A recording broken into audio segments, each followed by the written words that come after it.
We're here with Kiwi, the blue heeler, and her owner, Wendy. Hi. Now, as you can see, these dogs make great family pets. And Kiwi, she has a certificate, doesn't she, Wendy? She has. She's been through the Canine Good Citizen testing, meaning she's been tested to behave well in public. Fantastic. And what about some tricks? Can she do any tricks for us? She can. Kiwi, sit. Good. Down. Wait. Okay. Impressive. Well, obviously these guys are very friendly Australians, but recently Jeremy got to meet some pretty creepy and poisonous ones. Yeah, they were the 8-legged variety.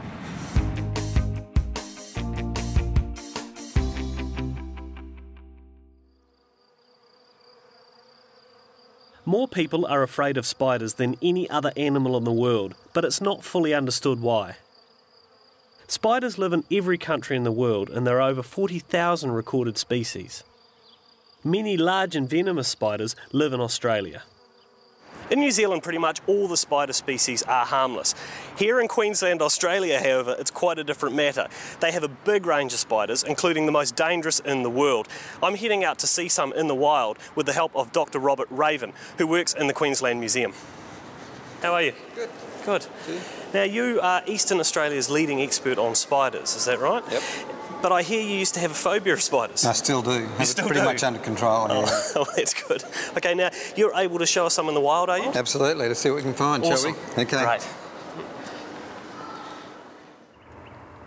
Here in Brisbane, some of the most deadly spiders in the world can be found in the middle of suburbia. So where are we heading?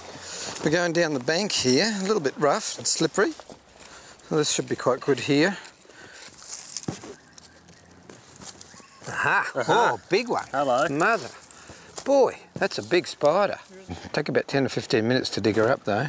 Yeah, well, that was quite amazing, because when you first touched that web, I saw it move. So there was a spider, a big spider in there, and it's gone back down its hole, yeah? Yep. We prepare the site to hopefully reveal the funnel web spider's burrow and its nesting chamber. So you can see the tube now. Oh, looks like an abdomen there. Is it an abdomen? Yeah, that's it. That's it. You've done very well, Jeremy. You've gotten her there, and she's still alive and doing very well. She don't want to turn around and come out at me or anything silly. Well, she could. She can turn. That's her space down there. That's her burrow. Okay. So, yeah, she's a nice size. Amazing. You know, she's got to be 8 years old, I guess. Wow. Isn't she not? Beautiful spider, black and shiny. Yeah. She's not very happy. Wouldn't be very happy doing something like that.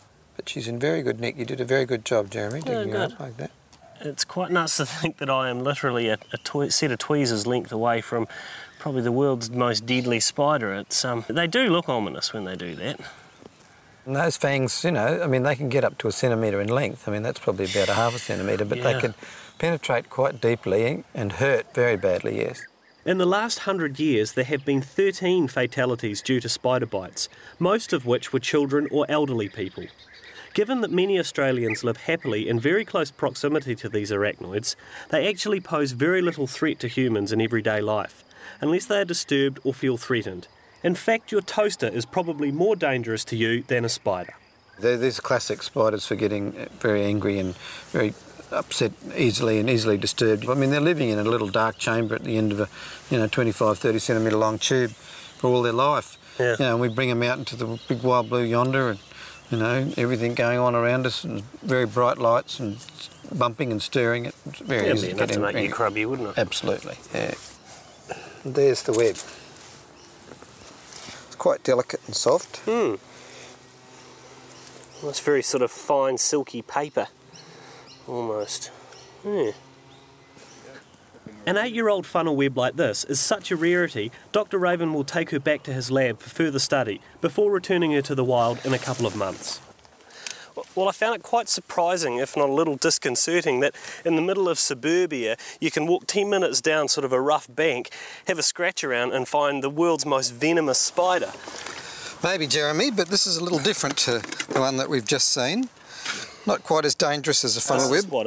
This is a whistling spider, tarantula. They make a hissing sound if we had enough silence to be able to pick it up. But they occur right through northern Australia, and they are kept as pets throughout much of Australia. How poisonous is this spider?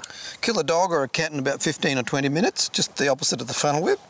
And with us, it's very painful, depending on which species it is, but generally it's not particularly dangerous. And I've been bitten by one of these things before, so I've just got to be ready to put my hand on her when she... Every time she moves, it gives me the jumps. But yeah, so they do give me the heebie-jeebies a bit, but they are fascinating creatures. So should we get this guy back to the museum? Please, she's getting a bit cool out here. Right. While spiders strike fear into the hearts of many, they hold a valuable place in the environment. And if there weren't spiders, think of all the flies we'd have.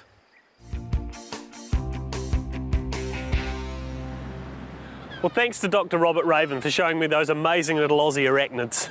Well, time now for our Animal Academy salute. This time going out to Bess, the Anzac horse. In the First World War, the New Zealand Mounted Rifles Brigade was sent to fight in the Middle East. The brigade's horses were used to get up close to enemy lines and endured terrible conditions: heat, flies and little water, as well as the gunfire and explosions of the battle, and many died. At the end of the war, for quarantine reasons, none of the horses were allowed to come back to New Zealand, except for Bess, who died in 1934. Thanks, Bess, and all the other Anzac horses. You won't be forgotten. And if you know anyone or any animal that deserves an Animal Academy salute, just head to tvnz.co.nz/Animal Academy and tell us all about them. Well, that's our show. So thanks to Kiwi and to Lance and owner Wendy, and thank you guys for watching. We'll see you next time. Cheers. Bye.